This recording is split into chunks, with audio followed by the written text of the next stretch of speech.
ছবির মতো এক সবুজ রাজ্য মৌলভীবাজারের বিস্তীর্ণ চা বাগান। প্রায় 1 লক্ষাধিক শ্রমিক প্রতিদিন হাড়ভাঙা পরিশ্রম করেন এসব বাগানে।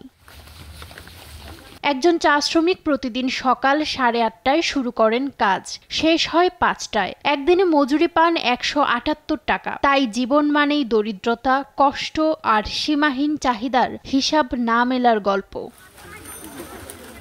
আর্থিক টানাপোড়েন, বাসস্থানের দুরবস্থা, শিক্ষা ও স্বাস্থ্য সুবিধার অভাব তাদের নিত্যসঙ্গী। এর মধ্যে রয়েছে নারী শ্রমিক ও পুরুষ শ্রমিকদের সুযোগ সুবিধা লাভে ফারাক। পুরুষ শ্রমিকরা যাও যৎসামান্য সুবিধা পান, নারীরা তাও পান না। বিশেষ করে নারী শ্রমিকদের জন্য বাগানগুলোতে নেই শৌচাগার, বিশুদ্ধ পানি কিংবা বিশ্রামাগার। 52% হচ্ছে নারী চা শ্রমিক এবং 48% হচ্ছে পুরুষ শ্রমিক।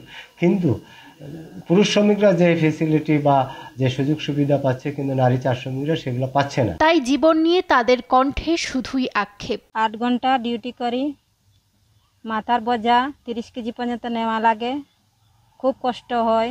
মেঘ বৃষ্টি পড়লে আমাদের কোনো ঘর বাড়ি নাই, আমরা গাছের তলাতেই থাকি। কোনো ওষুধ পানি দেই না, খালি ওই কি বলে মাথা দরদ করলো এন্টাসি দিবে, আর ওই বোখার লাগলো এন্টাসি দিবে, দাস্ত ধরলো এন্টাসিয়ে দিবে, আর কিছু ওষুধ নাই। মাংতে গেলে ডাক্তার বলবে আমি কই থাকি দিমু।